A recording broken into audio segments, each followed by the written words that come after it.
Hello, everybody. My name is Lyle Lowry. I'm the editor-in-chief of No Quarter Prime, and with me I got Will Pagani. Hello. Or Pale Wagani. The smooth operator over here. We're coming at you from Lock and Load GameFest 2018 in Bellevue, Washington, and we're doing Iron Gauntlet Round 2 right now. Whoop, whoop. Tell us about the contestants we got here today. So we have Brandon Andrews versus Keith Christensen today. They are going to be playing Mercenaries against Crix. And there is some exciting stuff going on in this game. We have the fabled Asphyxious 3 9 Slayer list teeing off against Constance Blaze. Legendary. Playing in Irregulars. And this is really exciting because Brandon has pioneered this list specifically to deal with Crix and things like this Slayer list. So it's really cool to me that he's out there pioneering lists like this and then actually gets to play them into the exact matchup that he's looking for. So we'll see how this goes for him. I know he's already won this matchup a few times. So the players are getting started here. I guess let's run through these lists right quick, shall we? Yeah, sure. Excellent. You want to do Brandon's first? Yeah, I can take care of that right quick.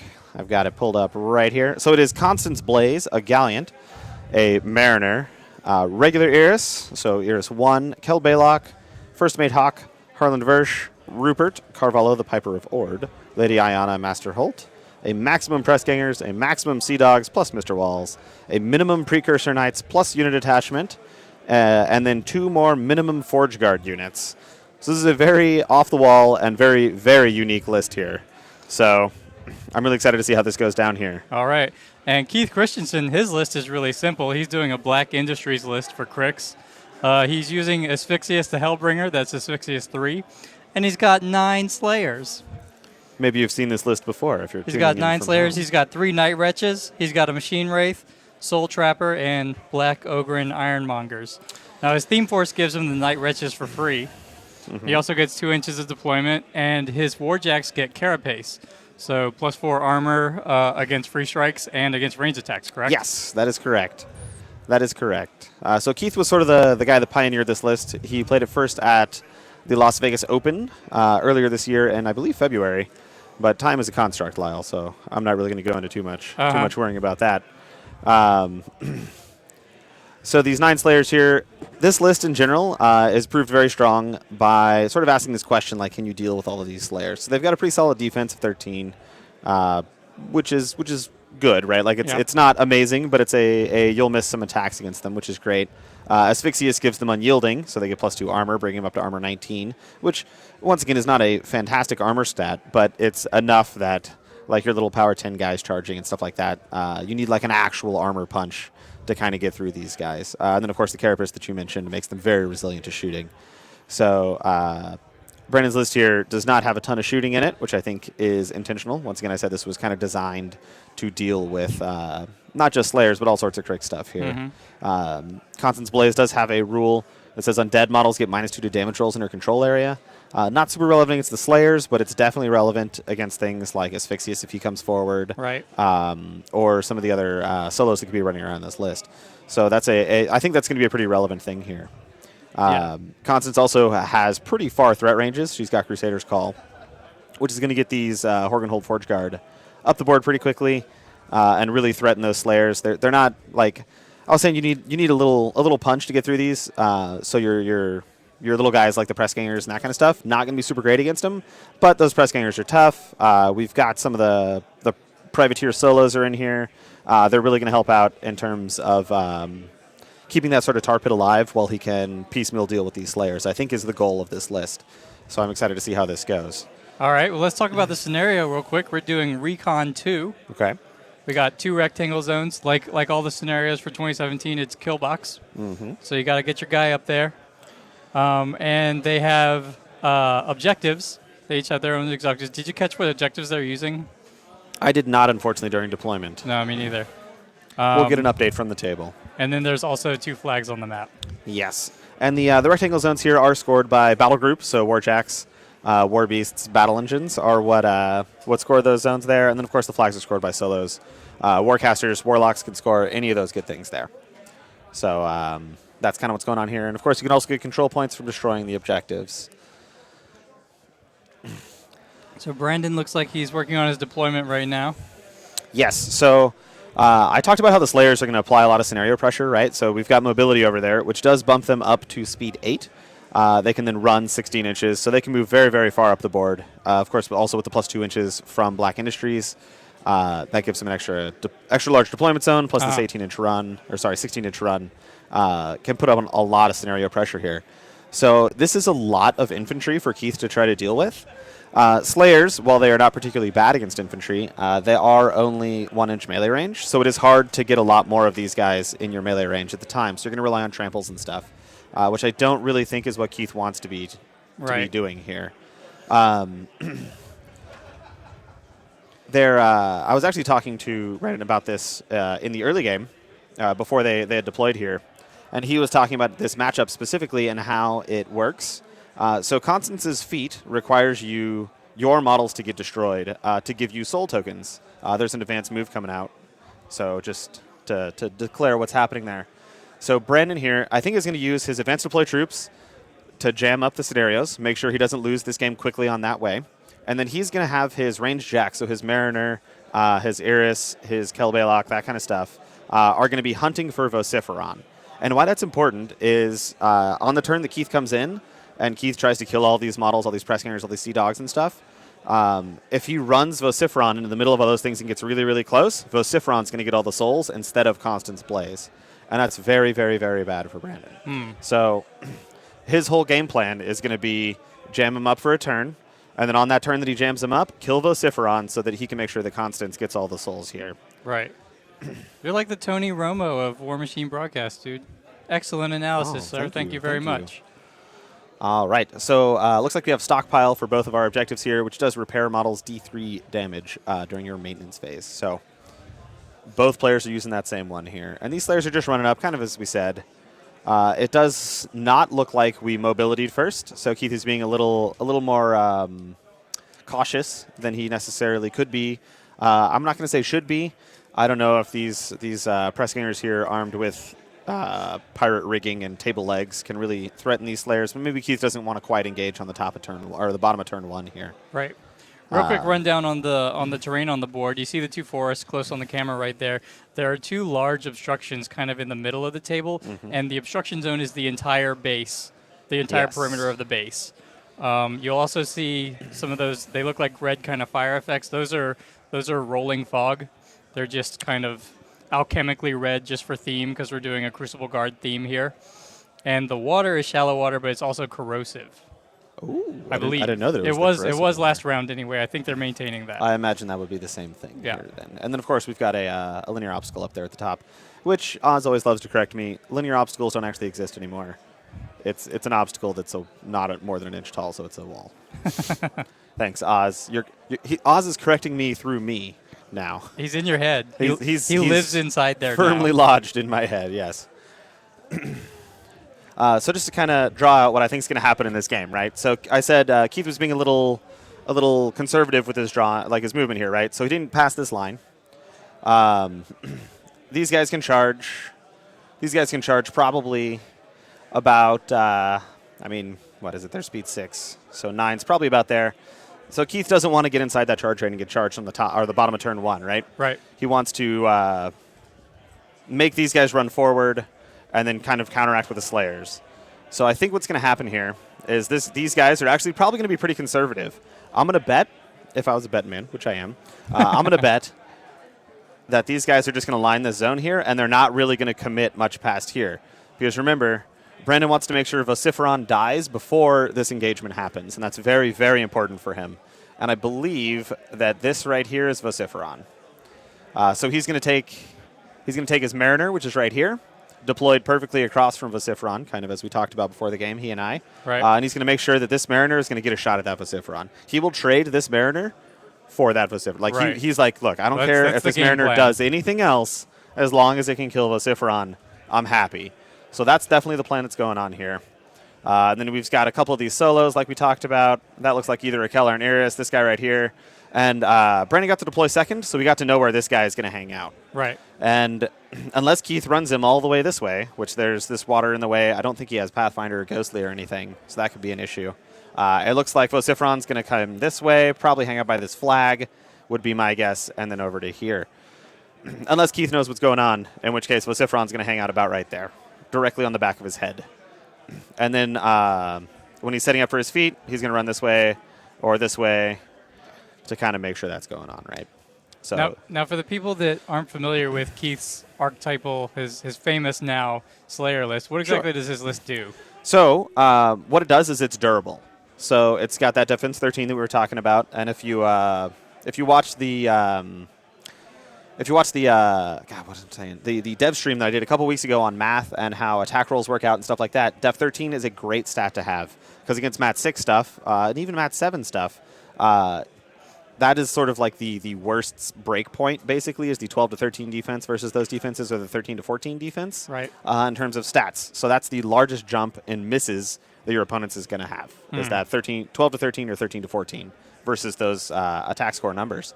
So you're already going to miss a solid number of your attacks. Then with the with the Carapace, with the Unyielding from either the Theme Force or Asphyxious, is going to get a bonus to their armor. So it's going to be 19 or 21 armor, depending what you're using against them. So that's just going to make them really durable. And then Slayers are very focus efficient at fighting Warjacks because they have Combo Strike. So you don't really have to give them a whole lot. They can charge, they can Combo Strike. 2 or 3 of them will kill a Warjack. You've got 9. They usually don't have that many or they don't have 9. 1, because they probably have a more varied list, and 2, most Warjacks cost more than 10 points. Right. And then against infantry, they do have 3 initial attacks, and then, of course, they get that 1 focus, so each one can attack 4 times. Now, their melee range is not particularly great. It's only 1 inch. So you usually can't get 4 infantry into the melee range, but you can also trample, right? Mm-hmm. So I imagine this next turn we're going to see a couple tramples come out. We're going to see a couple guys just kind of crash into the front line here. And then Keith will hope the turn after that, so round 3, is really when the clash is going to happen. And then that's probably, if he's holding back that Vociferon, that's when he's going to run in. If he's not holding back that Vociferon and Brennan gets to kill him, this could be a really, really great game that I'm excited to watch.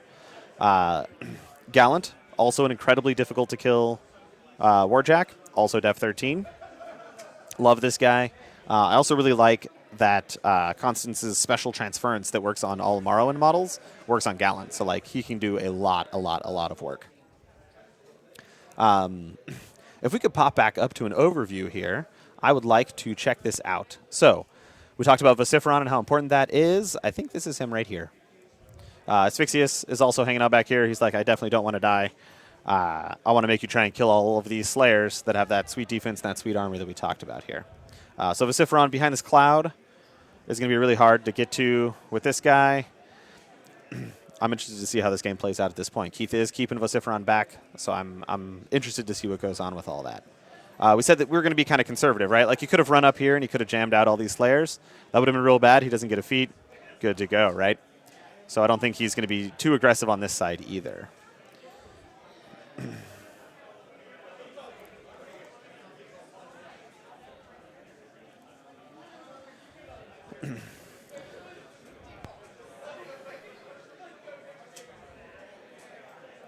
So it looks like our Iris is coming over here.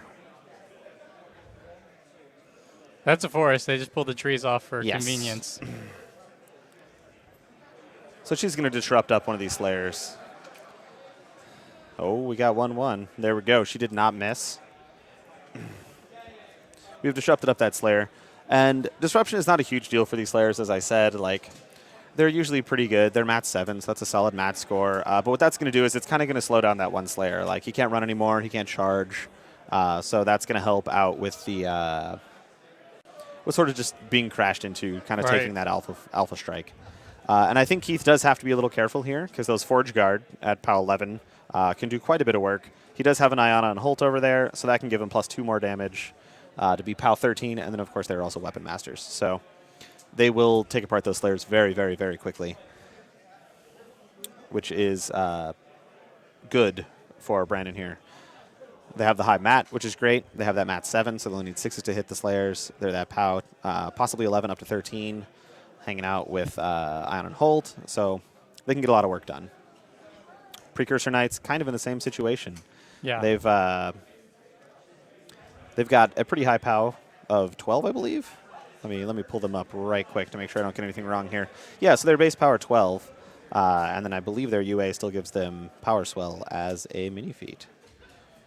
This is one of the things that I love so much about lists like this, where tournament veterans just they don't really know what these models do, right? Like there's some things in here that are not commonly used, and I think that's great. Yeah, so they do have a mini feat called Maro's Name. This model can use Maro's Name once per game at any time during this unit's activation. This activation models unit gain an additional damage die on melee damage rolls. So that will definitely let those Precursor Knights put a whole lot of work into those. And what's kind of cool about the Precursor Knights is they are Morrowind, so they can use Constance's focus to boost, right? Right. So even if you run up on them and they don't get to charge, they can still get those 4 damage dice on that mini feat turn. So beautiful. Yep. So I wonder how much. I mean, I'm thinking about it. And it doesn't seem like the disruption, kind of like you were saying, it doesn't matter that much because you still got 8 guys you can get in there. Correct. Yeah. And you probably, if you're Keith, you might not want to deliver them all at one time anyway. You might want to save like a secondary line. Sure. So sure. all it does kind of is have the effect of like saying this guy's one of your secondary line guys. Yeah. So I think. Yes, I agree completely. I don't think that that disruption is particularly relevant. It could be a mind game kind of thing. Sure. Right? Like, I'm going to use my Eris to disrupt your Warjack, but really this is what she's going after, is this little Vociferon right over here. Like, you're on Nerdist. This is what Eris is going to do. You're going to want to knock her out. It could be a distraction piece. Yeah, absolutely. We could see a mobility and come in here to kill Eris, which Brandon might be fine with, right? Because then you're trading Eris for that Slayer. But if we look at how this front line has formed right here for Brandon, these Slayers can't really get in there, right? Like, let's say this guy gets in here. Oh, okay. Constance is feeding an ending turn. Wow. So I think Brandon figured out this guy's speed 5. He can only run 10 inches. I'd say he's probably about there. And I think it's like an 8 or 10-inch soul collection, so we can only get that many guys, right? Mm-hmm. So he can't steal too many souls here. And I think that's kind of what he's banking on, is because Keith did put him so far back that kind of thing is not necessarily something that he's worried about for stealing these souls. And then also to talk about this front line right quick, we got this kind of stuff right here, right? We talked about Slayers that could trample. There's nowhere for this Slayer to land a trample. There's nowhere for this Slayer to land a trample that also runs into guys, right? Right. So these Slayers can come in. This guy's going to come in here. He's going to kill this guy and this guy. This guy's disrupted. He's not going anywhere. This guy can come in here. He can kill this guy and this guy, right? So these Slayers are just walking up and killing 2 Sea Dogs, which is not what these Slayers want to be doing. Right. This is not great here. Now, what Keith can do is he can put probably like a Slayer here and a Slayer here and a Slayer here and a Slayer here, and then kill all of this, and then have 5 more Slayers back here, right? Mm-hmm. Like, and I think he's cool with that. So like, if that's about how this game ends up. Forge Guard here, they can charge in. This Gallant can maybe kill a guy. These Forge Guards can kill that one. This guy can kill here. And then there's 5 Slayers that just get to trample through here, trample through here. So I think this is sort of a play where you can... where we got 2 armies that are like, all right, are you going to go first or am I going to go? Right? Like who's going to charge who? And I don't think either of these armies is particularly worried about being charged. So I think it's kind of exciting to see how this is going to unfold. And I think a lot of who wins this game is going to depend on the positioning of models this turn for Brandon. And then Keith's turn, this turn right here, I think is going to be huge as the what goes on. I also think this game could very well come down to things like these Forge Guard. Do they hit critical hits? Because these guys have critical smite, right? So if you can smite a Slayer into another Slayer, it's going to get knocked down. Slayers do not like being knocked down. They're not happy about that. They have to shake. They can't walk up. They can't trample. So Asphyxius does not want to allocate focus to these guys at all. So he wants to keep that focus. He wants to stay alive. He wants to make sure nothing can really get to him. Yeah. And yes, that was indeed Vociferon back there behind the thing. So this is a pretty interesting play by Brandon. One of the things that he might recognize in Keith's list is it will be a challenge for Keith to basically shoot any holes in Brandon's line to open up a landing spot for a trample. Mm-hmm. Like, there's nowhere for him to land, like you were saying, but there's also no opportunity to make a spot to land because Keith is so light on ranged attacks. Well, he does have those Night Wretches, but, I mean, a lot of these guys have tough. So, like, if you walk up and you commit that Night Wretch, and then the guy toughs, like, you don't even get that landing zone, and then you just traded a Night Wretch for nothing. Right. And then even if you do kill it, right, and you get this trample, maybe you get, like, one guy, and you get to buy, like, 2 more attacks, so you killed, like, 3 Sea Dogs or something, or 4 Sea Dogs, or 4 Press Gangers for an entire Slayer activation and an entire Night Wretch activation, and some focused, right? Like you gotta pay for that trample. You gotta buy some attacks afterward to get more value out of it. I don't think this is really what Keith wants to be doing here. So I think this is going to end up put 3, maybe 4 Slayers up there in the front, kill 5 or 8 Sea Dogs and Press Gangers here, and then just kind of see what happens. So.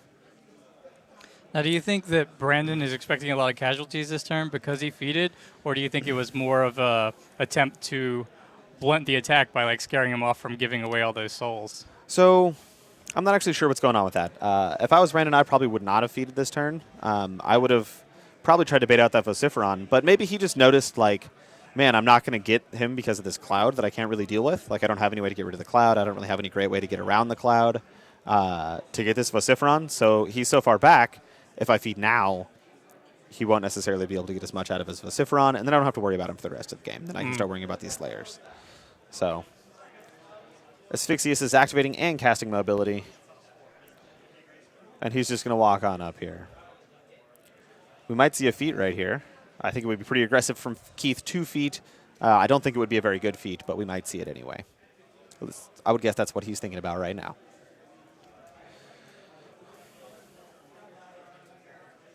They're talking about range attacks at the moment.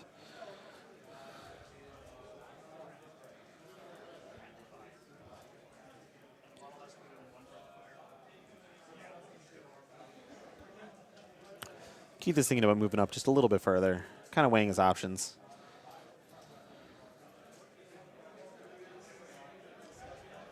Oh, he's going for it. So if you see Keith here, he's wearing this like purple paisley shirt. He's worn that shirt at every tournament he's played in for the past 10 years. I recognize it well. That is his lucky shirt.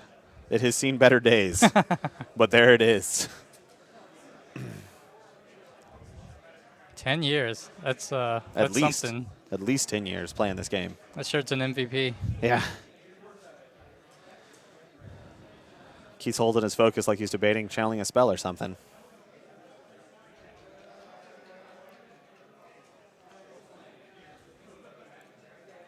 What could this be? There's no real upkeeps out there, right? Well, no. There's a Grimkin upkeep token hanging out there next to the Press Gangers. I missed what that was. Yeah, so did I.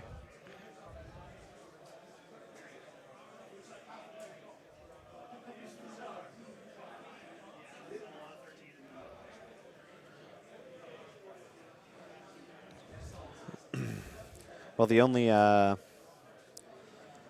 upkeep spell she's got is Radiance Tomorrow, so it's definitely not that. So Vociferon's getting way up there. Way up in there. So this is kind of that thing that Brandon didn't want to happen, right? He didn't want this Vociferon to really get up here. Okay. Okay. So there we go. Woo. I think he realized that Vociferon behind the cloud, no matter what he did, he wasn't going to get him. So he feeded now to kind of force him out. Uh-huh. Because being able to get all these infantry souls back to Asphyxious could be a real problem.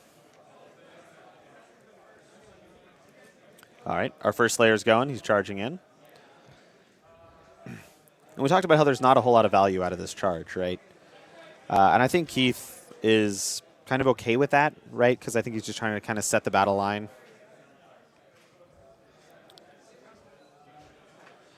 He's got an 11. We have a failed tough roll. First blood.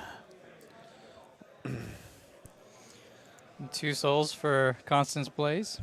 Oh, sorry, for Asphyxious.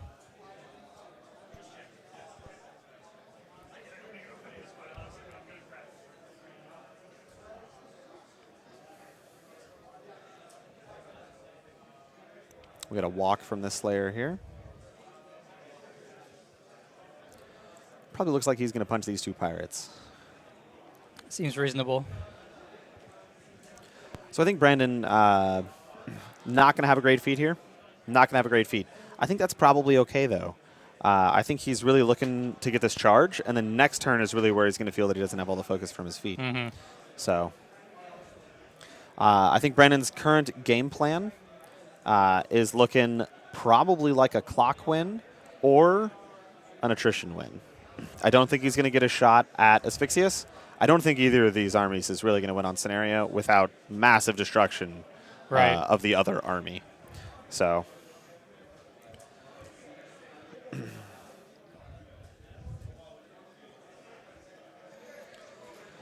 So Keith is now measuring ranges. If he kills any of these models down here on the south side of the table, Brandon is going to get their souls because Vociferon is going to be too far away, and or Constance will be closer than Vociferon to pick up those souls.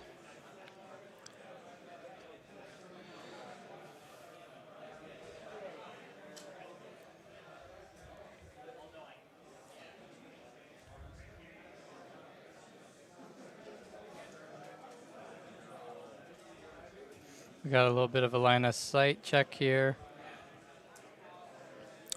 Yeah, it looks like he's thinking about channeling some stuff.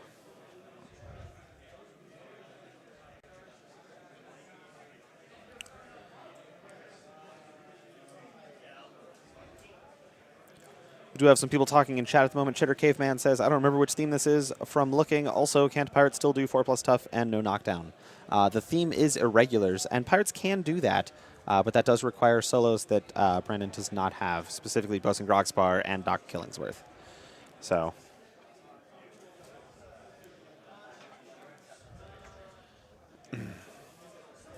Looks like no tough checks are getting hit here. It is mighty unfortunate, and Keith is picking up a bunch of souls. Looks like he's got about 6 at the moment, which is not really what Brandon wants.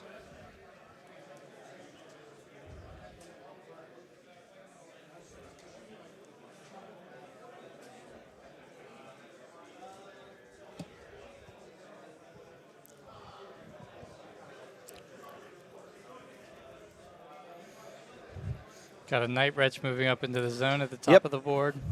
He's going to boop down that pirate.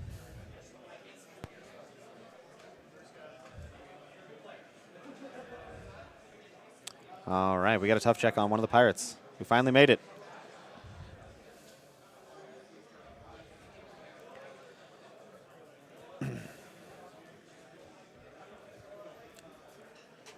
I do wish we could like go back to the telestration that I did earlier and be like, are these Slayers in exactly the places that I guessed, right? Because I think the first two are pretty much spot on exactly where I thought they would be.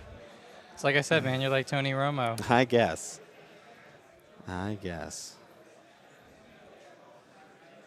Keith is saying that he thinks that is all the souls that he's going to get out of this, and the rest of them are going to go to Constance. We'll see how many he commits in here.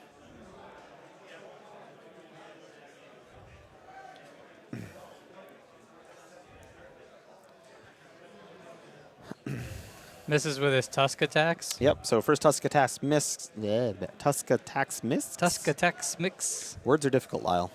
Words are difficult.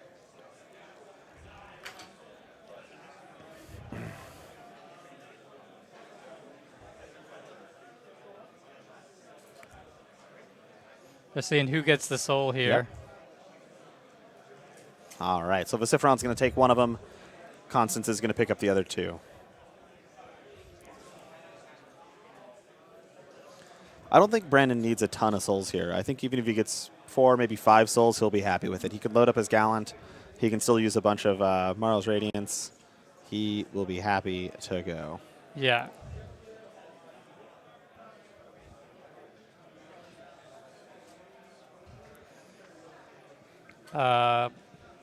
Yeah. Wilshik being totally inappropriate, trying to distract us. It's wonderful. I'm all about it. I'm all about it. If we could pop up to an overhead view, I'd like to take a peek at where all these Slayers are ending up. Man. I called that one. I definitely called that one. I think I called this one. And I feel like I called one more right here. Maybe this guy was a little farther south for me. We'll see. We'll see. We'll have to get some of our viewers maybe to do a Photoshop composite for us. Yep. See how we did. See how we did. All right. Constance will get another soul, it looks like there. Failed his tough check. Or passed the tough check, dies to the second claw attack. Constance gets another soul. As the front line broke up a little bit, he's starting to get more efficient with his Slayers. I think the last 2 got 3 guys each. Yes, yeah. So Brandon's positioning was important, right? Because it kind of locked him out from getting those tramples. But they're still getting 3 or 4 attacks. So we got 4 souls there. I thought it was 5, but whatever. Here we are. When it comes to souls, there's no real difference between 4 and 5, which is not true at all. But let's do this.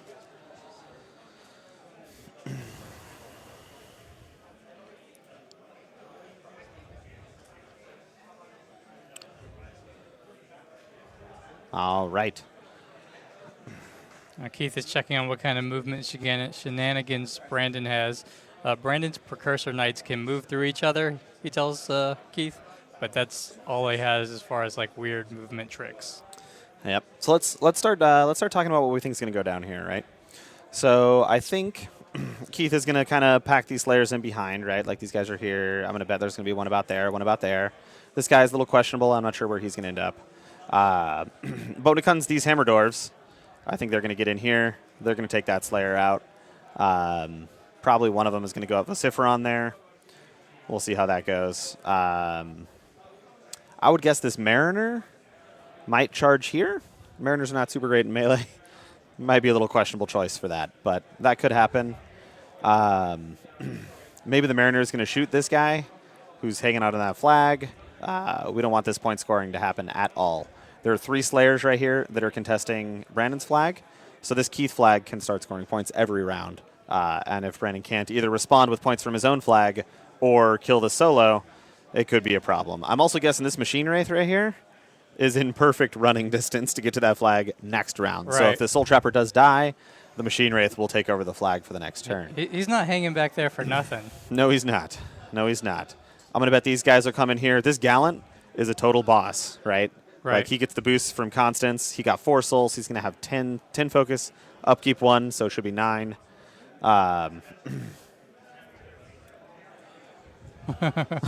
Brandon's joking about the soul collection, etc.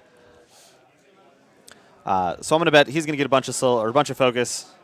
He's going to come in here. He'll kill probably at least, or definitely 1 slayer, maybe 2. These dwarves, I'm guessing they're going to come in for another 1. These dwarves will get 1 here. This guy will clear the flag. These precursors will probably set up behind the dwarves, or they might be the ones that kill this guy, and then the dwarves will set up behind the precursors here. So once that happens, I think if Brandon can clear these 3 slayers, I think he's in a great position. Right. And why that is I think he's got a solo on the flag right now, so this is going to start scoring. That scoring is great. It'll at the very least counteract the scoring or get above it. Then this obstruction is going to stop these 5 slayers from being able to swing south. So he's got 1 slayer left to deal with and 2 Night Wretches, right? Which Gallant can clean up. So I think if these 3 slayers die, Brandon's in a fantastic position. I'm not sure that's reasonable. I'm not sure that's a goal that can really be achieved here. But I think that's possible. Not likely, but possible. And then I think we can take out 1 slayer and then require at least 2 of these slayers to come in this direction, which does leave these 2 to swing down this way. So we'll see how this goes. But that's kind of what I'm thinking is going to go on in this game, and we're going to see how that works out.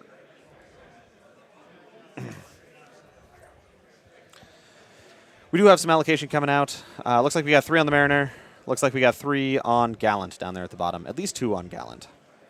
Based on what we know the Mariner's job was, and that it's, oh my God, that was so loud, and that it's not important anymore, I feel like the Mariner's kind of a free agent. He's kind of in bonus time. He can do whatever he wants now. Yes. You know, like he doesn't have to kill Vociferon. Correct. Yes. Yeah. Well, so he still wants to kill Vociferon, right? Because he really wants to stop Asphyxius from getting more souls. Right, but the Mariner doesn't have to be the one correct, to do it anymore. Yes. Yeah.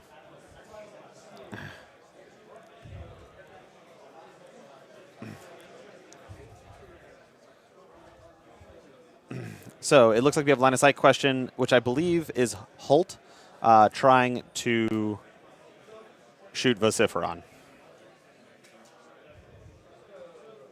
Our clock is restarted. Ayana's peacing out here. She's going to cast Kiss of Lilith onto a guy there.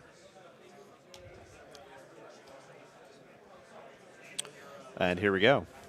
Holt's banging up on Vociferon here.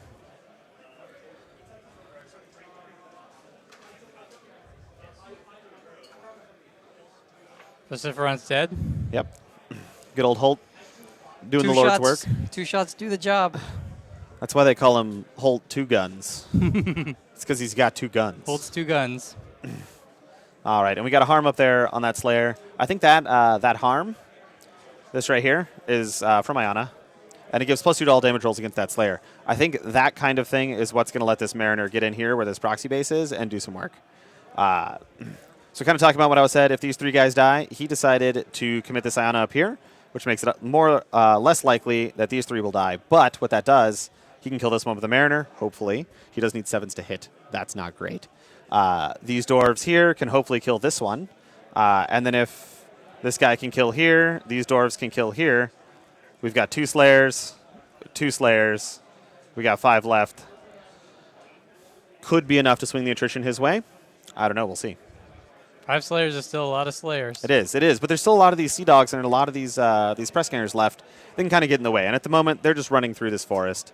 They're just trying to get in the way. They're trying to gum up the works. And they're getting out of the way of the Horgenhold Forge Guard here. They're getting out of the way of Gallant.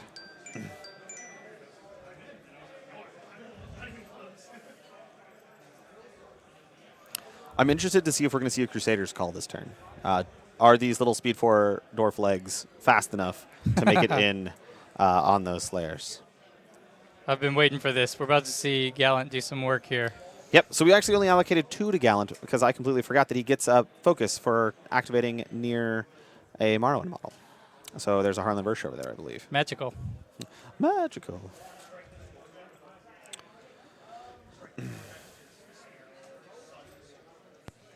So we got our first sword attack coming in here. He will miss. First That def attack 13 misses. coming in right there, right? Yep. Needed that 6. Shield attack hits, though. Yep, and Constance once again gets to boost his damage rolls with her focus because he is a Morrowind model. Shield connects for 6 damage. So I think he's really looking to take one of these Slayers out, maybe damage the second one. Doing 10 damage with the sword attack there. Takes an arm out. Cortex is out. And a right arm is out. If I was Brandon, I would probably actually stop attacking that guy at this point, right? You got Yeah. Cortex, you got right arm. You've done he a can't good combo job on strike that you one. anymore. He can't get any focus to do anything. Oh, that is a lot of damage. Yeah. You're doing 14 pretty good damage if to you've the killed one. one and the other one's as crippled as that one Yes. is. Yep, so there's one Slayer done. Gallant. All right, our pirates are going to mini feed here. It's no quarter. It gives them a lot of speed and a lot of Pathfinder. And they're coming in. And I think this is mostly just kind of a gum up play. They're going to do a little bit of damage. I don't think they're going to do a whole lot.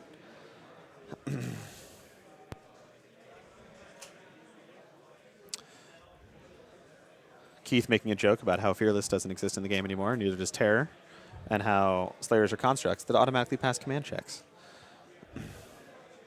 There's Mr. Walls getting in there with his guns. Those are going to be very ineffectual. They do not get the charge damage dice because he is a gunfighter, and the Slayers have Carapace.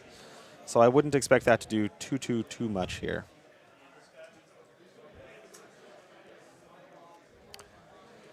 We got that poor pirate over there hanging out in the cracked earth, definitely out of command range. Definitely. First attack hits. All right. Oh, looks like about 6 damage. 6. Yep. Wow.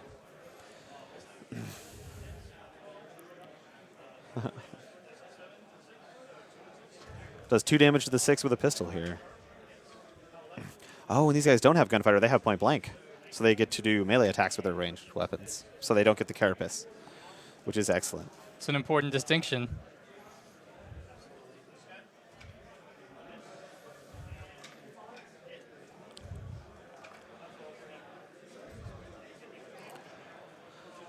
This looks like we did a little bit of damage here, but kind of as expected, not a whole lot was done. Right. Maybe did about 10 damage with his 3 charging pirates. And the Forge Guard are going to come on in. Okay, never mind. We're going to wait for just a second there. So this is kind of what I was talking about, right? These 2 Slayers over here, down there by Gallant, they're stacked up perfectly for the crit smite, right? Like if he can hit that crit, one, he can take the crit because he's not going to push him out of melee range because he'll hit the other Slayer, which is Right. always great. And 2, it'll knock down both Slayers. Slayers definitely don't want to be knocked down, and they really, really don't want to be knocked down with nothing in their melee range. That's absolutely not where they want to be.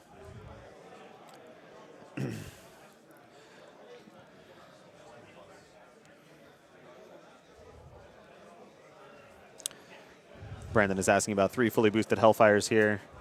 I don't think we're going to see He's going to camp 3 so that he can make sure that he can spend the +5 armor on each of those focus for each of those Hellfires, should Keith go for it. All right, Precursor are charging in. Oh. Making sure to not get a free strike there. Looks like we're going to split our formation here. He's putting a little bit on either side of the table.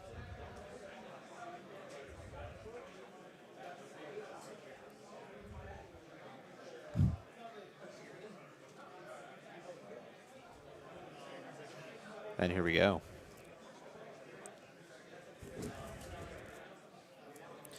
We've got 3 on that south side Slayer here. We'll probably get 3, maybe 4 on that north Slayer. Southside Slayer, that's the name of my gang. Southside Slayers. The smooth operator working with the Southside Slayers. That is a good gang name. Yeah. I like it a lot.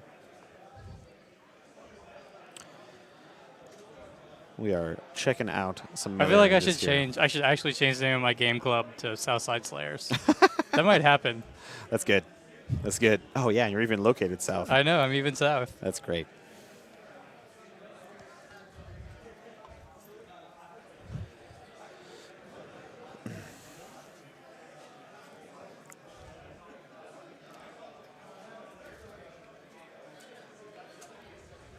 All right. I'm excited to see how much work these guys do here.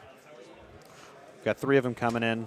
It's kind of hard to see from this angle, but I think the command model is like directly behind the obstruction where we can't see it. Popping up to an overhead view will let us check out exactly where the formation here is. So I think this is the officer for the unit, and then this is the normal command unit.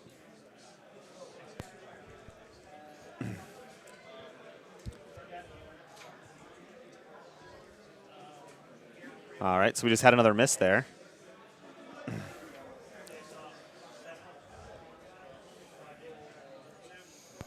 That does 5 to the 2.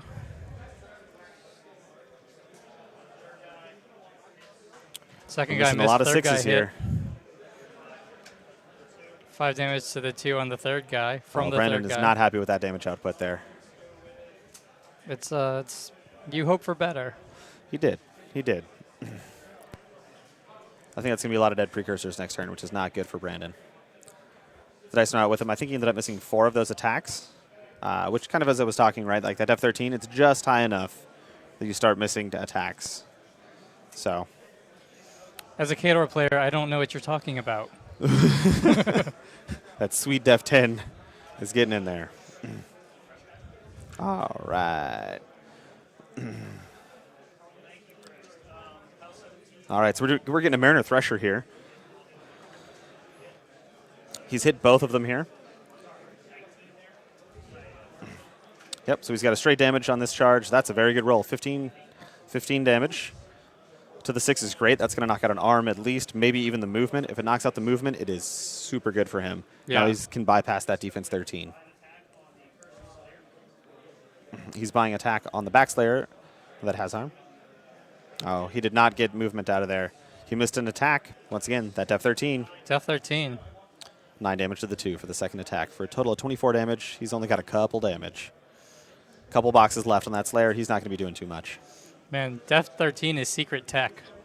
I mean, it's great, right? Like, it's just enough that you start missing some attacks. Mm-hmm. Here we go. We got some Forge Guard coming in.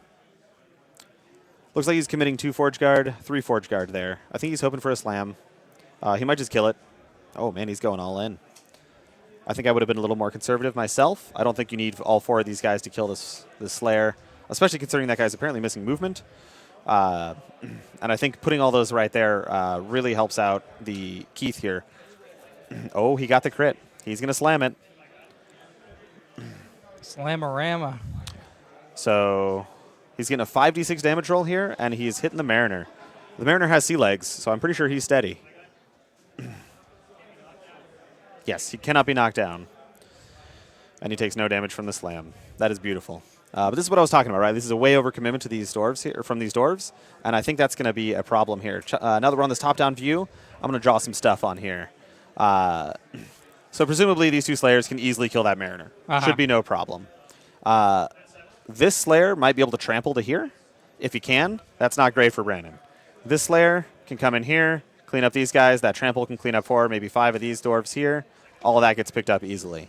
We do have an Eris right here, so one of these guys is going to get disrupted, presumably,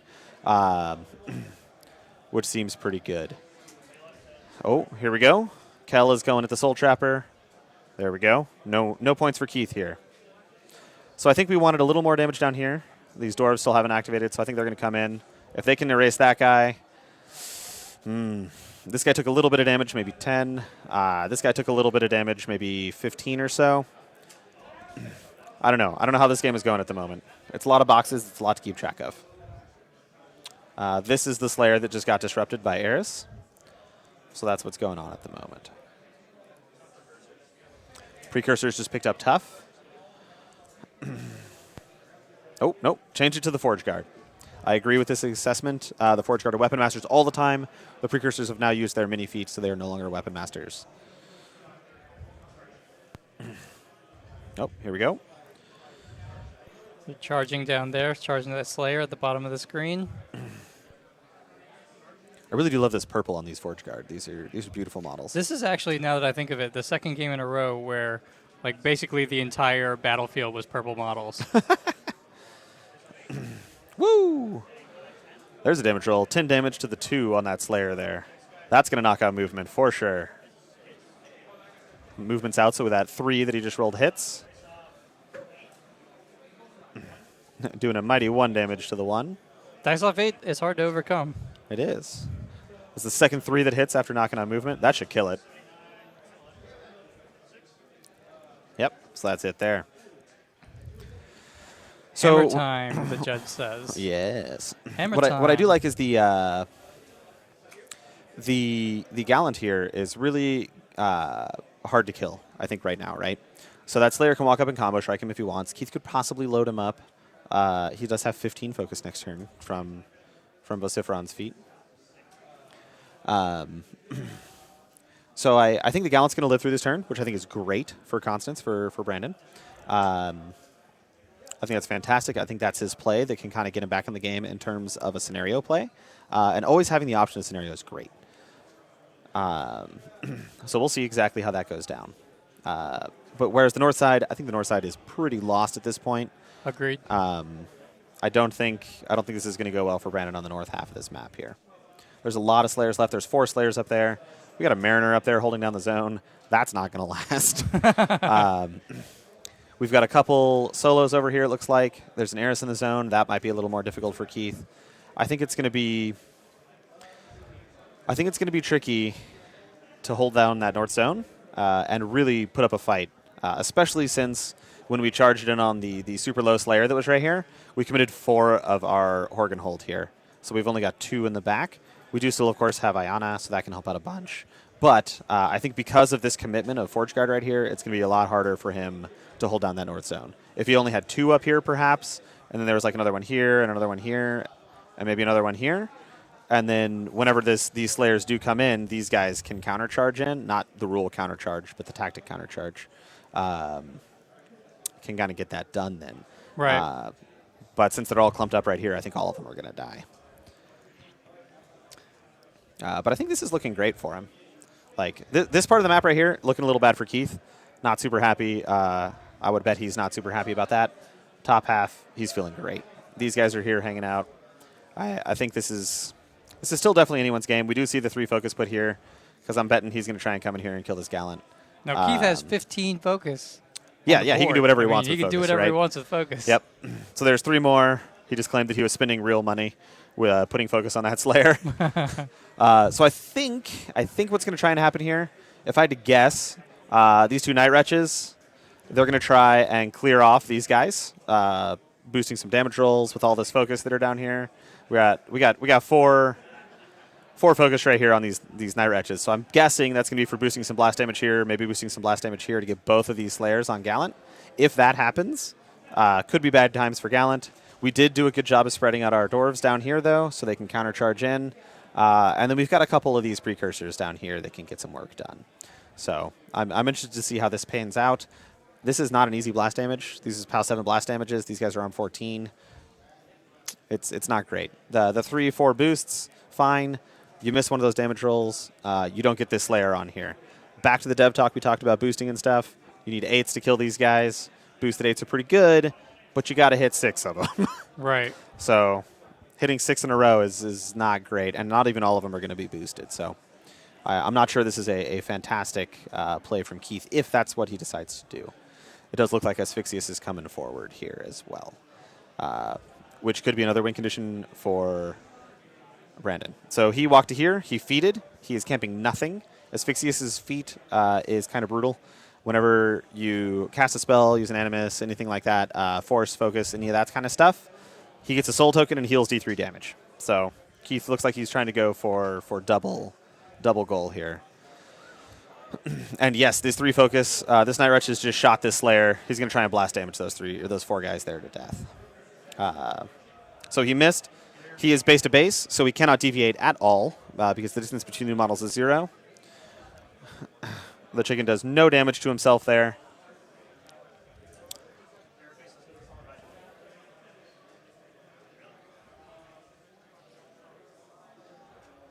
They're checking if Carapace is enemy only, which it is not.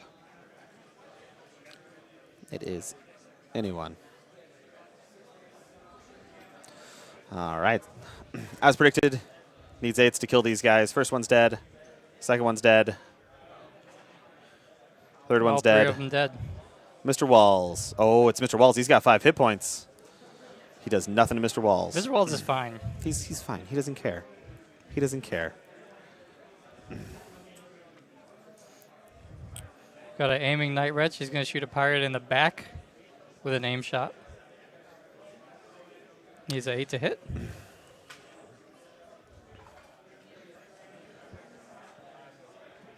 He needed an 8 to hit. Rolled a sweet 14. Yeah.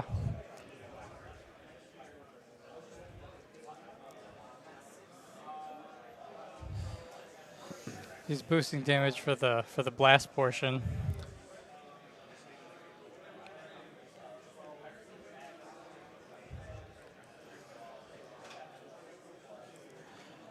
It does look like that'll be enough for all those pirates to go down there. Goodbye, all you So we have cleared out pirates. for Gallant here. I was talking about how I think it would be difficult for him to clear that out. He was successful in doing so. Those 2 Slayers probably have little to no problems taking out that Gallant. Poor Gallant. Poor Gallant. But Keith could miss a bunch of 6s just like Brandon did, right? Could be. So It would be unfortunate for Brandon if all Gallant got to do was kill 1 Slayer. that would be unfortunate. Gallant is very, very durable. Oh. So here we go.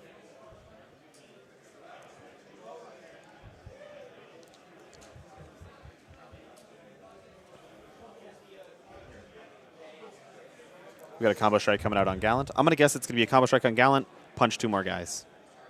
And he's engaging 3 guys right now. He did boost a hit. He crit, which is corrosion, which it would appear that they have not remembered. Does that even exist in this edition? I don't know.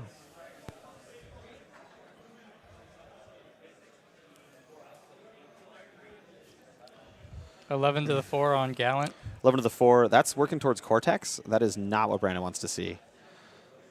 He wants to make sure his left arm stays intact and his Cortex stays intact. Nothing else matters. 1 little Forge Guard down. I'm going to bet these press gangers over here, they're going to beat up all those poor little Night Wretches back there with their table legs. Yep, so we hit a combo strike on Gallant there. It is dice +3. No boost. No boosting. Rolls the boxcars for 15 to the 4. Damage. That's going to take out right arm and Cortex. Both of the things I said he didn't want to lose. I'm pretty sure there's not a mechanic over there to help out. Just movement left. Apparently both arms are out from Brandon. Keith is going to try and kill him out here.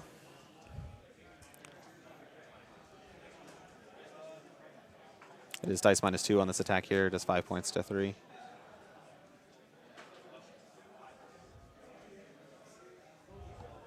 Gallant's gone. Rip Gallant. Poor guy. I was rooting for him. It seems like the boxcars there was really what changed the tide of that math. Brendan does not appear to be feeling too well about this game. Things went south in a hurry. They did. They did. I think the Precursor Knights kind of muffing it up was really what did it there. They had a solid chance to hit all their attacks, or to hit a good chunk of their attacks, and they missed a bunch of them. And I don't think that's really where they want to be.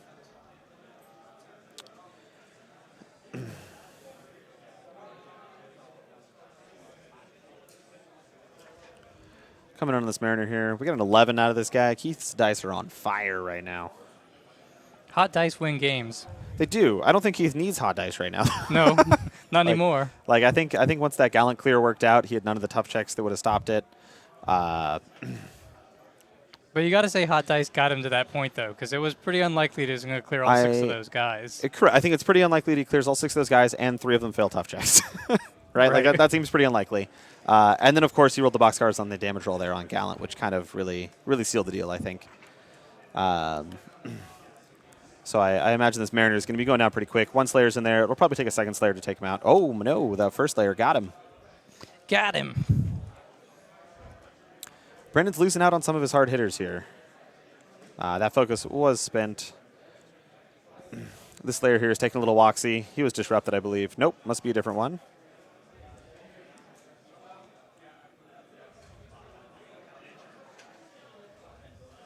First miss on Hawk here. Oh, the Tusks will connect on Hawk.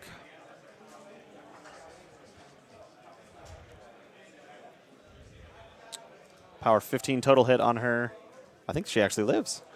That's amazing. Hey, look, something went his way, all right? Yeah, yeah. We are good to go. There's a wound counter for her. I think it did 4 wounds. What is the thing he's hitting? I can't see it. It is First Make Hawk. Gotcha. You can see like the little tippy top of her bandana and a sword sticking out There over the we Slayer go. there. Yep, Keith really wanted to score the zone. Hawk dodging up that Slayer, I think really helped him out there.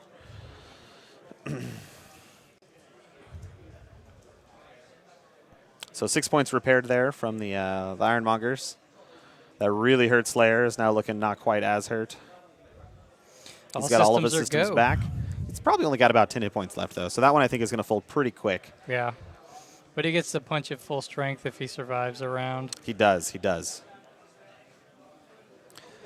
All right, Lyle, so let's start talking about how Brandon can get back in this game. This was a pretty good turn for Keith, followed up by a pretty sad turn for Brandon.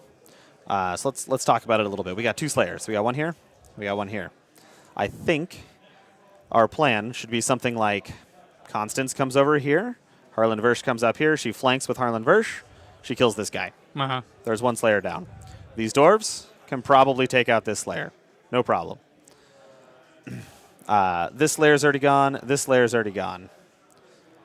These 2 Slayers right here, I'm going to guess we'll clean up all of this. Maybe not all of it. There might be like this little guy right here. He might live. But everybody else, they're going to have a bad day.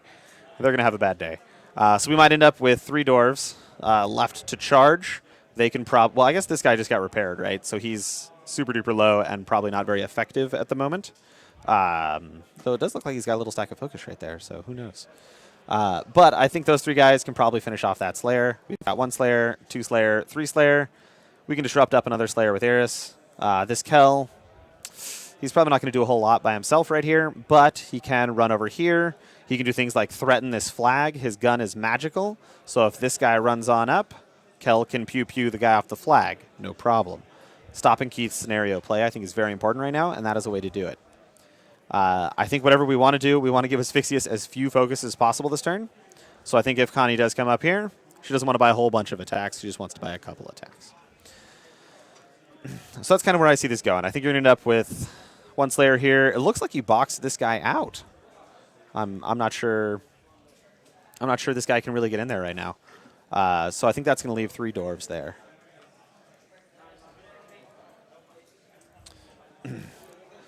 Keith is down quite a bit on time. It is 26 minutes. I said at the beginning of this, I think Brandon could win this game on clock. Keith is probably at about like a 13 or 14-minute turn right now. And I don't think that's really a place where Keith wants to be at the moment. I don't think he wants to be down on clock. One of the ways the Slayers list can win is by doing that.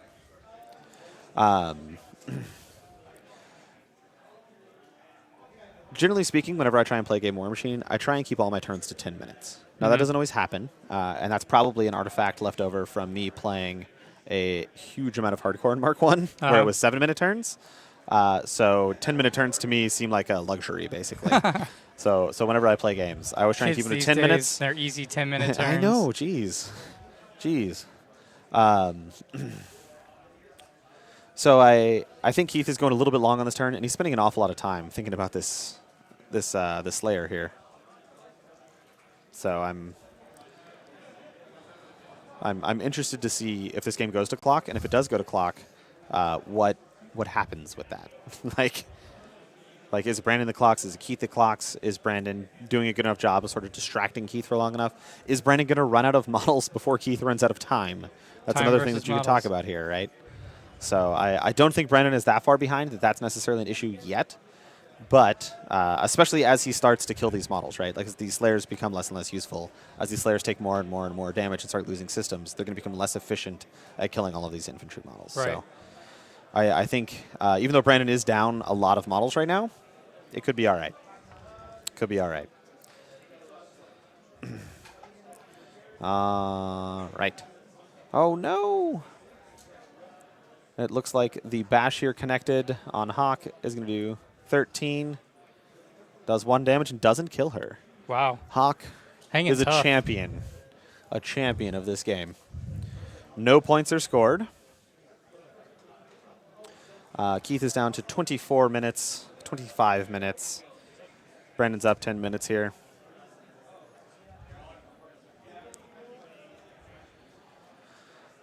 Nobody's in range for his objective. He checks it out.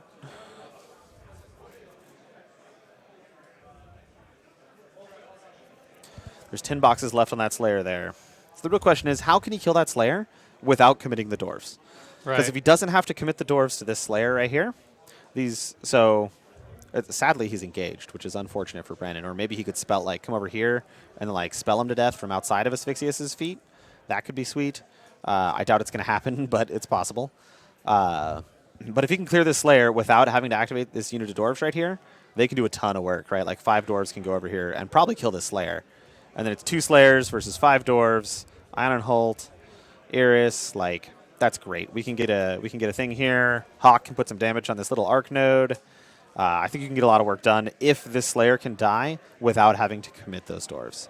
And it could be these precursors, right? Like there's 2 precursors hanging out right here. They can go this direction. We got a couple little pirates hanging out right here. I don't think they're going to do a whole lot. These guys are going to come in here and mess that guy up. Maybe these Dwarves can take out this Slayer. I'm not 100% certain what Brandon's thinking about. I know he's asking a lot about Asphyxius's defensive stats. Right. Trying to assassinate this guy on his V-turn, real rough. Real rough. Real rough. So looks like he's provoking a free strike and shipped the clock over to Keith. This could once again just be playing into the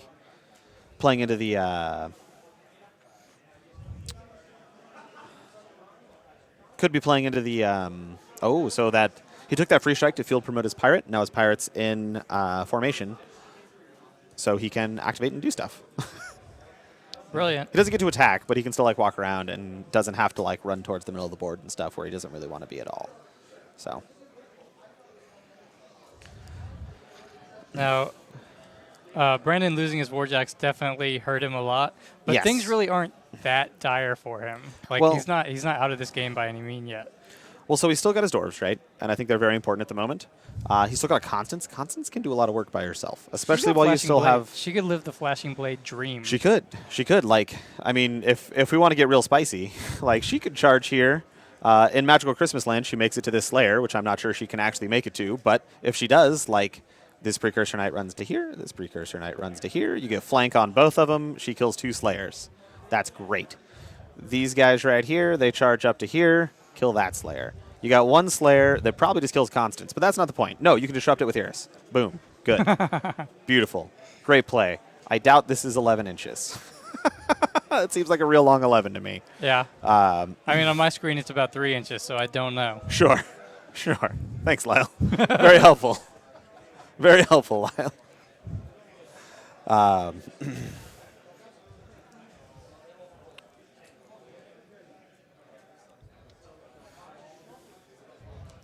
So they're talking about front arcs here.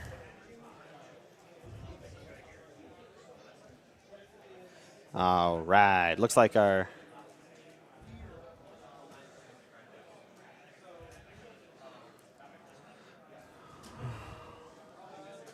All right. Dwarves are charging in. We got one charge there.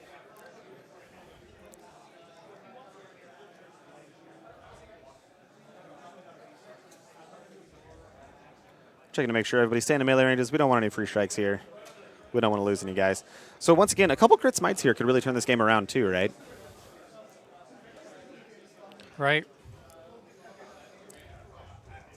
This is one of the things that I really love about Crucible Guard, specifically playing into this Slayer list, is Trancers. Trancers are like, very similar to these Horgenhold Forge Guard here. And the fact that Slam is very powerful against the Slayers, but theirs isn't crit. They just always get it.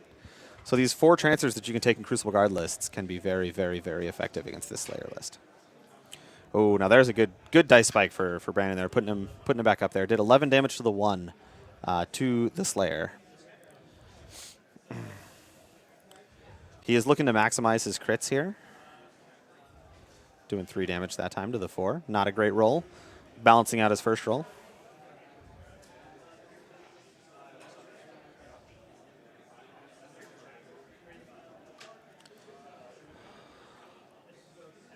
We missed another one of those 6s we were talking about. Oh, and another good spike. 9 more. I'm guessing that's real close to killing him if he's not already dead. There are Cortex and right arm left on that Slayer. That is not what we wanted to see. We did not want to see a Cortex there. Yeah, and we got our charge on the other Slayer here. That would have been a really nice crit right there. Yeah. Would have been really, really good for him.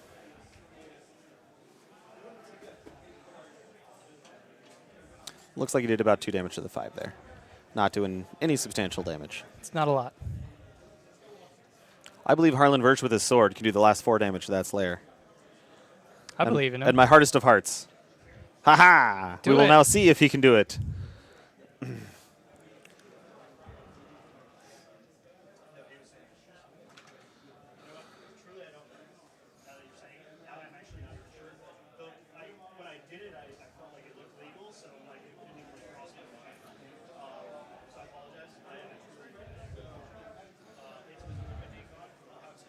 Movement was gone, so the 6 hits. It would have missed otherwise. It is POW 10, so dice off 9. He needs to roll a 13 to kill him. This is not horribly out of the chance of possibility here.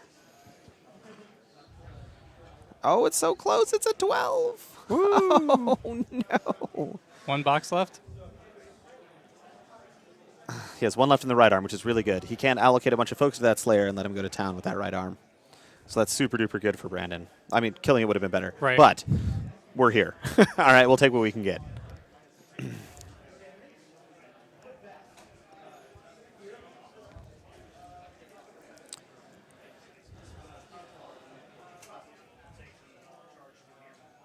So we got 1 charge coming in from the Precursor. I do wonder if Constance is going to end up killing that guy. That would be really cool. I believe in her. She should do it. Sure. She's got to be a hero. Be a hero, Constance. Be a hero.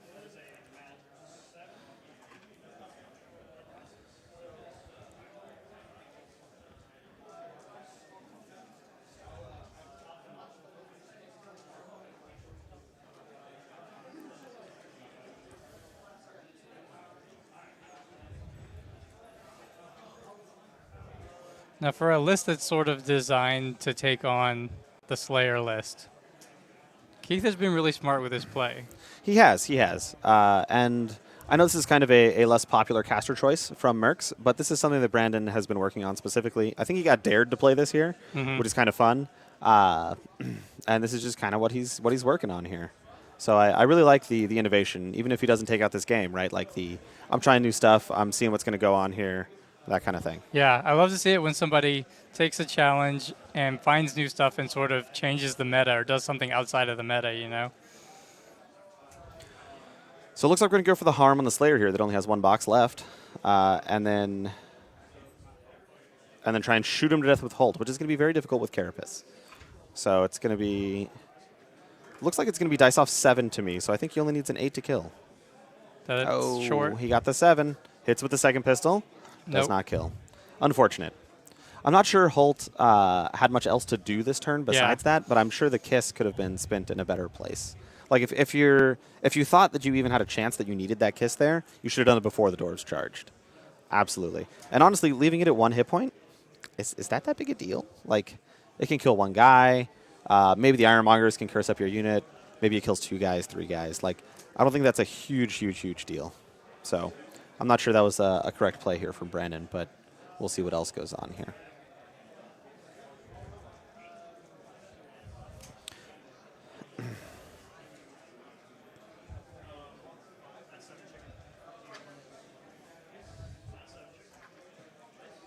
Two misses We're against still missing the these. Night Wretch. Yep, we're still missing these 6s and 7s, man. It's like you hexed him. The dev talk told the future. Those are 2 very unfortunate misses. It's entirely possible those 2 pirates actually just kill that Night Wretch right there, right? Like, it's only armor 13. It's not that hard to kill.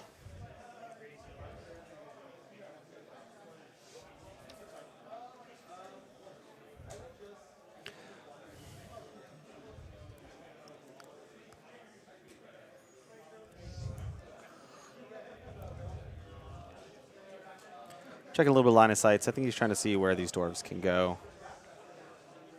So he's getting his 3 inches on his charge there.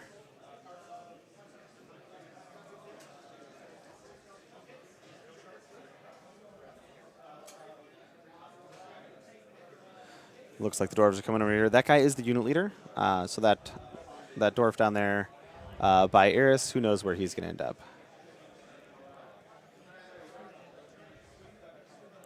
I don't know what this dwarf is doing down here. This guy right here?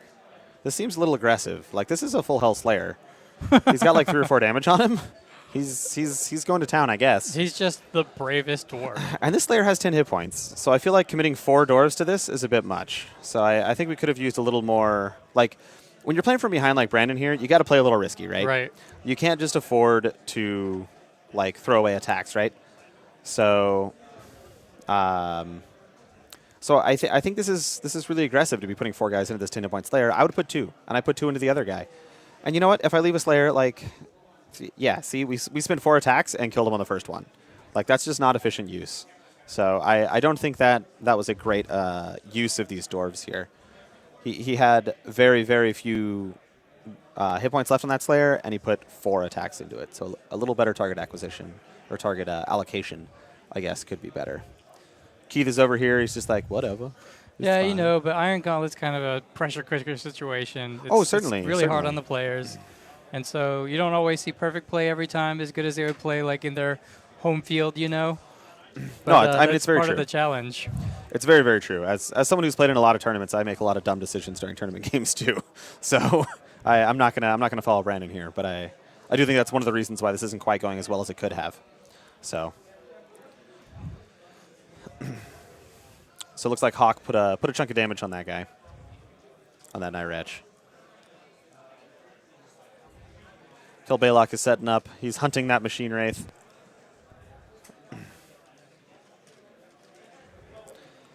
He's hunting that Machine Wraith. He's ready to go. Hawk put some damage on that Night Wretch.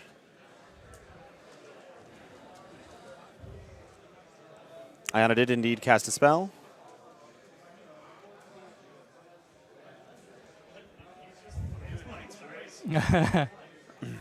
We got some concealment going up here.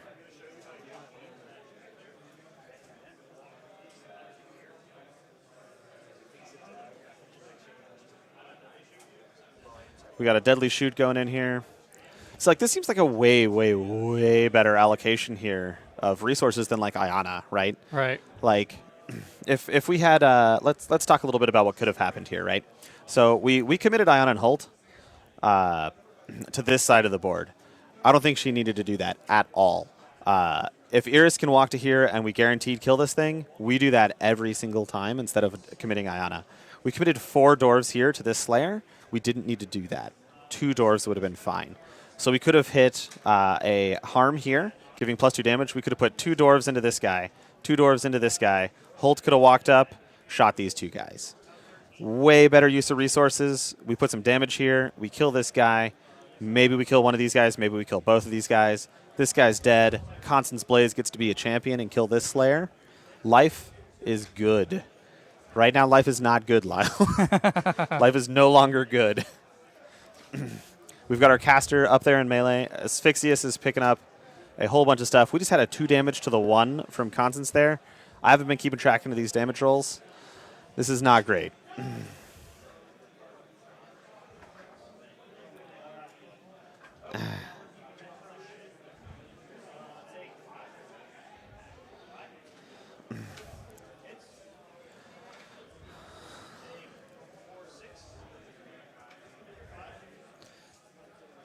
So Constance isn't having a ton of luck, but she's doing some work on that Slayer. I'm going to bet she's going to kill it, and then she's going to die. Yeah. That's my guess here. There's just a lot of focus on Asphyxious here. Yeah. So Constance does take out the Slayer up there, but at a lot of resources spent. Yes, and Brandon will go to 1 point because he's going to score his flag here. Constance is empty, hanging out. She might even be in, like... Well, I don't think Asphyxious gets his own mobility, if I remember correctly.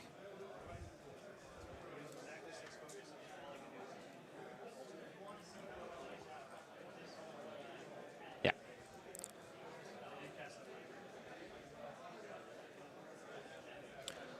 So Keith's got 14 focus this turn. That could be an awful lot of Hellfires, which I don't really think is what she wants. And mobility does indeed affect Asphyxious himself.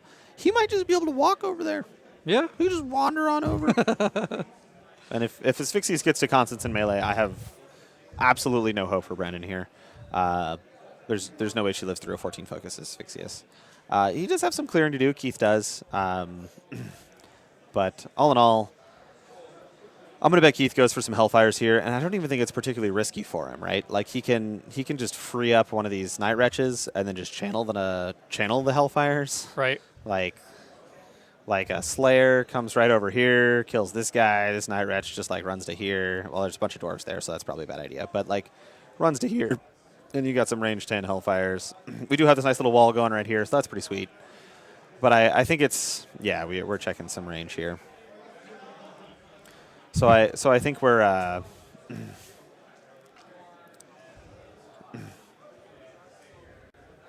so I think this is kind of Brandon's last hurrah. If he lives through this though, like if Keith goes for this and he lives, whole new ball game. And sometimes you just got to kind of realize you're losing the game and then do something crazy. And maybe Keith's got probably like a 60-70% chance to kill him here.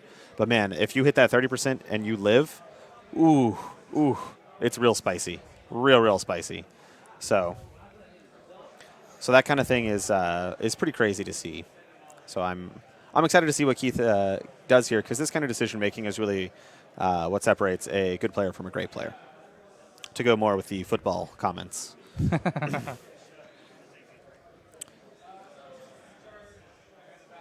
So, oh no, this is Brandon's sneaky plan. If we remember at the beginning of this, we said that Constance has that ability that's undead models get -2 to damage rolls. Right. So if he goes for the Hellfire Assassination, it might not work. Like, she is a 15-19 against Hellfires. Oh my. So that could be legitimate. I'm excited by this. This is a game. My God. I just got one of those crazy smiles on my face where I'm like, by God, this could work. It'll never happen again, because after this game, everyone will know the Constance Blaze tech. But for this game, it could be it. Everyone back here in the stream booth is just smiling and nodding their head like, you go get him, Constance! You go get him! John's not smiling. I'm sorry. I'm sorry, John. I'm sorry. I apologize. Yeah.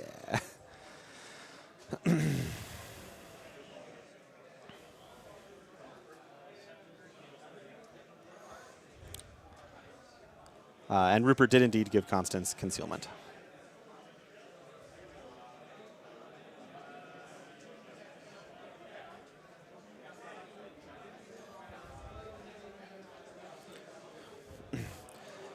So let's pop back up to the overhead here and let's talk about it. let's talk about what we can do here, right? So I think Keith has decided he's not going to go for it, which is probably the good call, right? Because he's got 3 Slayers left. We got 1, 2, 3. This flank down here looked pretty good for Brandon. We got a bunch of dwarves. That's great for him. The dwarves are going to shred these little chickens. That'll go real quick. Constance is right here. That's beautiful. She can get in here. She can clear this zone. She can score this zone. Brandon is currently up 1 point over Keith. He scored his flag at the end of last round. We still got this Machine Wraith hanging out back here somewhere underneath Keith. But Kel Baylock's hanging out right here to take care of that the second it runs up. He's got a magical gun. He can deal with it. He's almost certainly within aim range. I'm pretty sure Brandon even measured it. He can aim. He can shoot twice. It's very unlikely he doesn't kill that Machine Wraith if it comes up. So that's great for Brandon. These 3 Slayers, I have no doubt, can clear this out. Like, that's easy peasy. He can score his zone. This right here is great. Hawk, she's a baller. I don't think she's going to live through a full Slayer, though. Don't have high hopes there, especially if she gets cursed by these Ironmongers here. That's going to be -2 defense. Nobody wants that. She's already made her point this game, yeah. though. Yeah, she held that zone for a round, which is fantastic. I think that's one of the things that's keeping Brandon in this game is that Keith has 0 points right now. I'm going to bet this is also 4 inches, so this Hawk has to die if Keith wants to score any points this turn. Any at all. We got 3 focus here. I'm going to see where Keith puts this 14 focus. Okay, so 2 more on that Night Wretch. I'm going to bet that's going to be like a boost to hit, boost damage right here. Or it could be a clear walk, kill this guy, run your Machine Wraith. All of that is a possibility there. So I'm interested to see exactly how Keith plays through this turn and goes from there. Also, this shoe is beautiful. This is the same kind of shoe that I'm wearing right here. They're very comfortable. It's basically like a sock. Absolutely amazing shoe. See, I prefer your all-black version personally. But Sure. But, I mean, Jack can't be contained by one simple color of shoe. So...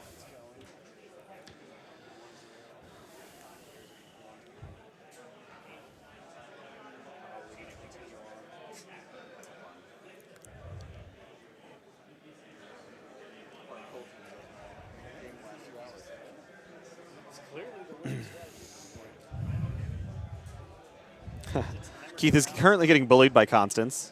He's measuring her 13-inch threat range, making sure he doesn't get anywhere near that, which Keith is a great player. He realizes that one of the ways that he loses this game is Asphyxious dies.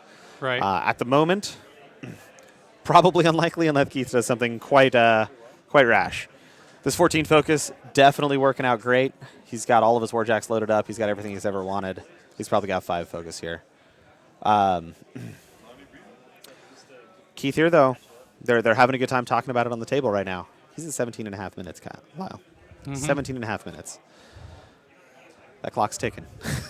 It's that ticking. clock is ticking. He's thinking a lot right now. Constance is in his head. Yeah, man. Look, when you can go no camp and then walk in front of a 14 focus Asphyxious and the player's like, I don't know if I'm going to go for it. Like, that means you're thoroughly in his head. Yeah. Right? Like, thoroughly in his head. Yeah. No focus against 14, and I'm too afraid to get up Right? there. Right? Like, I don't want to get near you. You have no focus. Like, what is going on? There's still the nearest hanging out over there. She's doing work. Man, though, God. A better allocation of resources last turn for Brandon could have been a total game changer. Total game changer. All right, so we've got mobility casted up by Asphyxious here. Camping 2 focus. And he's going to wander on over just a teeny little bit. You think that's 13? 13 what? You think Constance can just charge Asphyxious? Like, you got to clear a Night Wretch, right? But that's definitely possible with these dwarves. Like, did Keith just do it? Did he just bungle it? Which one's Constance? Let's get an overhead view here, and we can talk about this for just a second here. So let's do some good old Mark II trigonometry, right? Yeah. So our zone here, we got one right here, one right here. That's 12 inches. Mm-hmm. Constance threat's 13 inches. How do you feel about that? Well, I feel like that's not a charge lane. Well, sure, but I mean, like, if you can skirt this is 12. I mean, Right. that looks like a shorter line to me. You got to reach this way a little bit. You can stop about there. So you clear this little guy. You take a Harlan Versh, which I think is right here. You run him on over. You stab one camp Asphyxius to death. Okay, but what's the melee range on our sword? Is it 1 or 2? Oh, that's true. If it's 2, it's a lot less. It's great. If it's 1, a lot less exciting. Let's check it, Lyle. Let's send it out to the analysts. We don't have analysts. But if we did, the analysts would tell us that it is range 2. Oh, that does change things. The analysts are excited. I was the analyst. But it's kind of hard to tell on the screen. But remember, the obstruction is the entire base. Oh, they're using the whole base? So, like, it goes out like that? Yeah, it goes out like that. Okay. All right.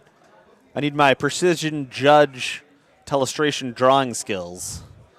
And that looks like a charge lane to me, Lyle. All right. It's perfect.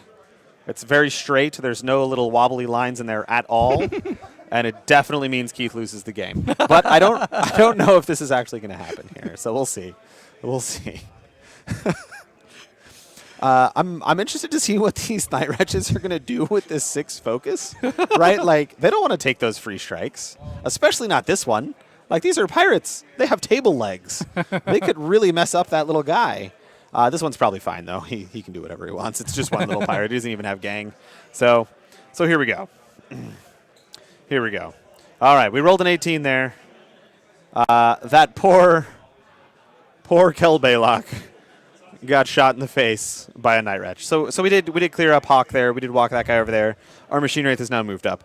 I don't even know if Keith is even thinking about this, right? Like, he's thinking about, man, how do I get this Constance Blaze out of here? He has mentioned a couple times how he has to kill these Morrowind models so Constance can't flank, but he doesn't have a lot over there, right? Right. Like, one Night Wretch just cleaned up, but those guys are not very long range. So, like, I'm not sure he's really going to be able to get this done.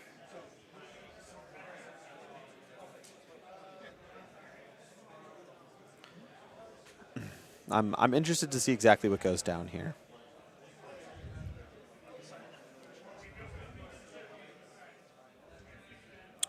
So we took a free strike. Looks like Keith just took the focus from the wrong jack there.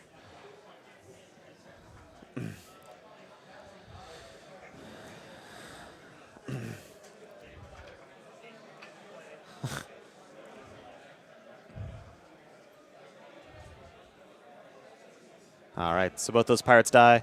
Brendan has hit a very few amount of tough checks this game, which has been pretty sad. It's sad.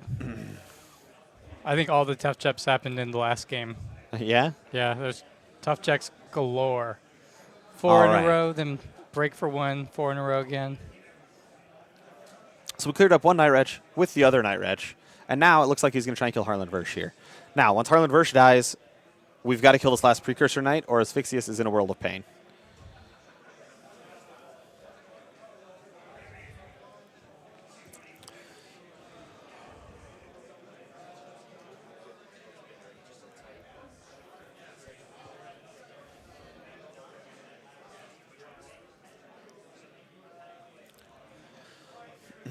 All right, we've got a boosted hit here. This is a big... He's scored a hit. Dice +1. It'll kill Harlan Versh. That's one model down. We have a Will Schick here joining us in the stream booth. Oh, I scared him away. He's startled. Is he going to bolt? Wild Will Schicks always bolt. Oh. Towards you. It's called Oh, my. charging. Yes. All right, so 17 is going to pick up a dwarf there. We need some boxcars here to kill these guys. That last one tried. He didn't make it, though. All right, so our entire dream, everything that I want to see in this entire game, relies on this Precursor Knight right here. That guy is going to be the champion of his people, I believe. He can do it. I want to see that Precursor Knight run over there and give Constance flank for Asphyxius. Also, Asphyxius is definitely just, like, pointing this direction right now. Like, what is going on with that? Why is he just facing the wrong way? So like, Constance might just get him in the back. Yeah. So, I mean, back arc assassination. Yeah. So we got a Slayer there. Boosting hit Iris. Iris is down. Tusks are hitting at Ayana. Goodbye, Ayana. She almost lived.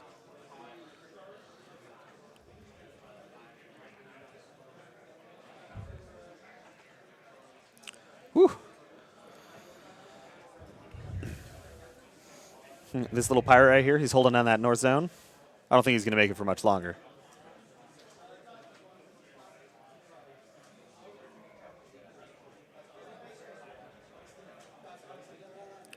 So we'll get a charge here going on the Sea Dog.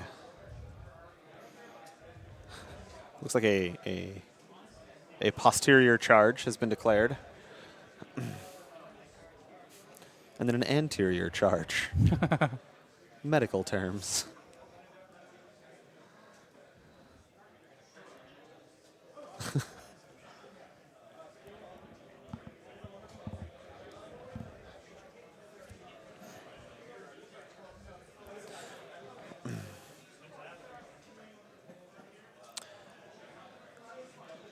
Last pirate down. Goodbye, pirate. The Snake Eyes was for the second attack, but he was already gone. Just get that out of the way right quick. All right, so we got to charge with Constance anyway, right? Oh, no, he didn't kill him. I got to hug it out, Lyle. We got to hug it out. The Precursor Knight's alive. He's alive. He's alive. Looks like Crix just picked up 2 points. They got their flag as well as their zone. All right, Precursor Knight. Is that enough? I believe. You believe? I believe. But, God, I hope he does it. Because if he doesn't do it, I'll be wondering for the rest of my life if he was in. Right? Like...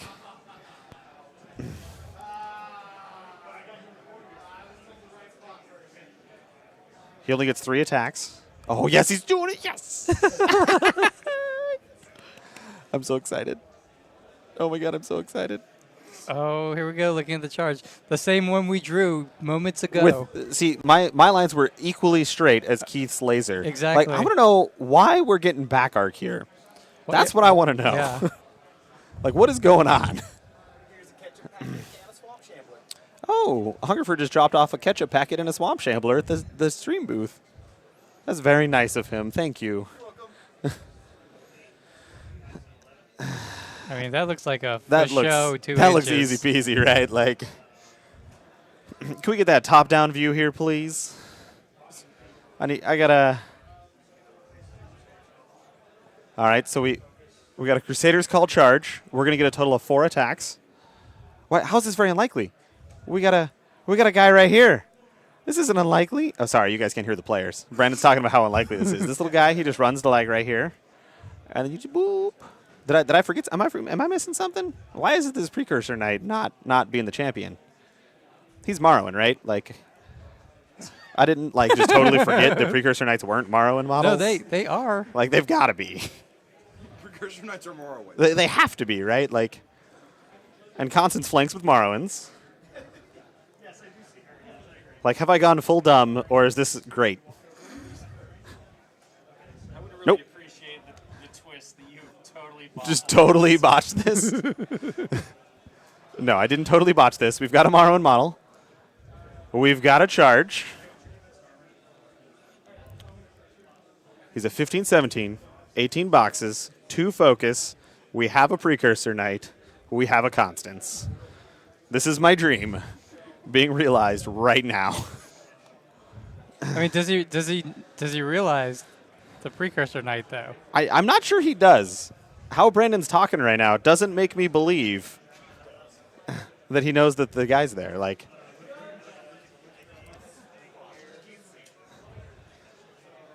God, I hope it happens.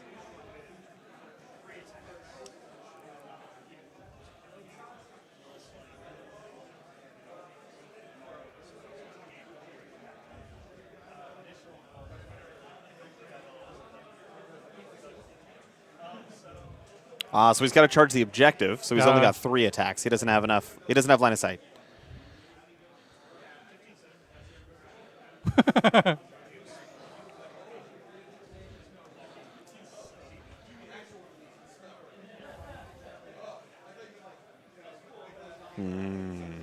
I'm excited.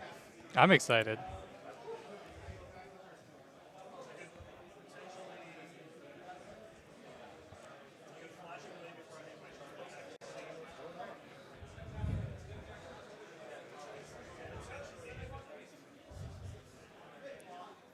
still feel like we're forgetting this Precursor Knight exists. Yeah, it doesn't sound like he's mentioned him. He has not mentioned the Precursor Knight. Oh, there we go. Oh, here we go. Now he recognizes.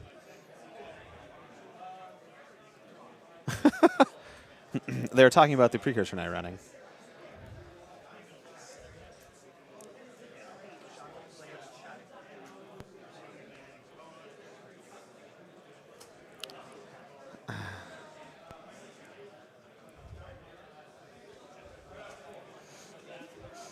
All right, so they agree that the Precursor model can easily get there as long as Easily. those two guys in the way aren't there.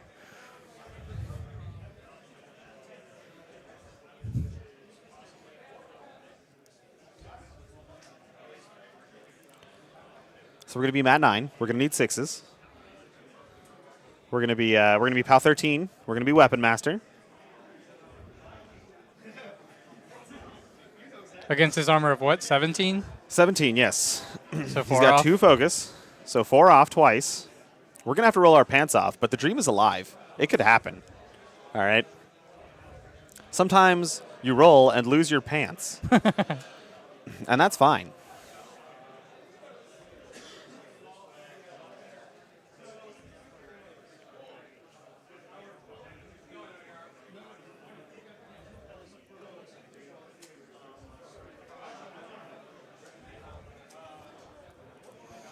I'm speechless right now. I'm like, is this gonna happen? I'm on the edge of my seat. I know. I just gotta watch. The plan is there. Can we do it? All right. Brandon has declared, "All right, baby, Morrow is gonna shine."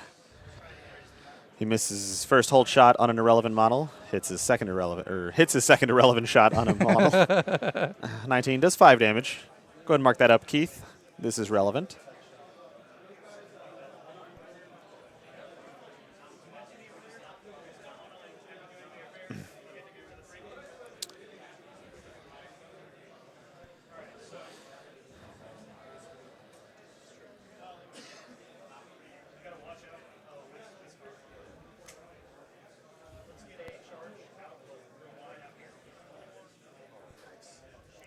All right, the lass.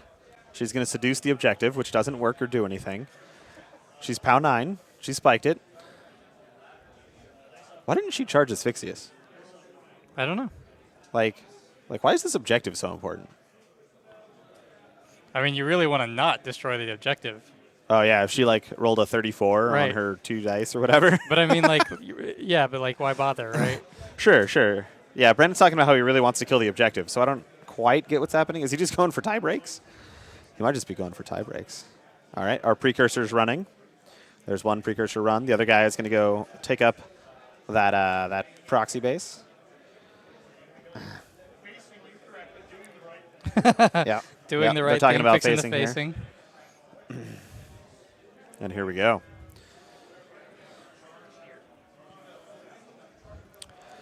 So I'm a firm believer, Lyle, that every time you make an action that is not actively winning the game, it is losing the game. Uh-huh. Right? Like they're talking about how we could slam this jack over there and knock down Asphyxious. Don't do that. You're gonna block her landing zone. So I just wouldn't make any of these attacks. Uh-huh. Right? I think all of this is a mistake. He's beating up these jacks, but I don't know how relevant it is. I mean, I guess maybe she goes up there, she doesn't kill him, and then Keith's dice just totally just leave the game, and Constance lives in return or something, and then it matters. But I don't see it. All right.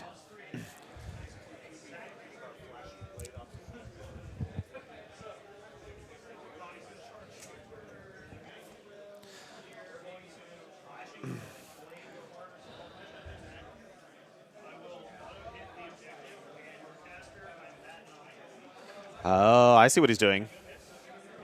So he's going to try and kill the objective with Flashing Blade so that he can redirect his charge attack Oh, and get an extra smart. attack. Does 7 damage to the objective. All right, so he's misses one attack. He needs to not miss any more of these attacks. He's got to hit all 3 of these at 6s, which is not particularly likely. Woo.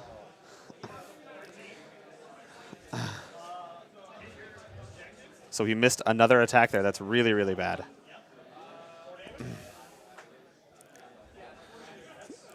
He has killed the objective. He does get to redirect his charge So attack. he does get a charge attack. But now it's super duper unlikely. It's dice off 7. Asphyxious has 18 hit points, I believe, maybe 17. So it's actually, hold on. So he's 22. So it is, he missed again. Ooh. He's going to camp 1 and say go. Ooh.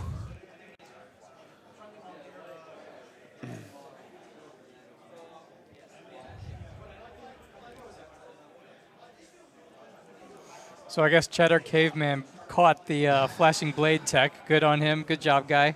Beautiful. Beautiful. Very, very smart on your part. Excellent observation. Yeah. The players are talking about how the Constance was bait.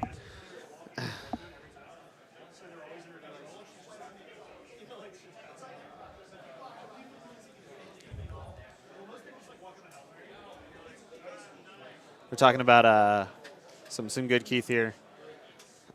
Looks like Keith's just gonna turn back around and kill him.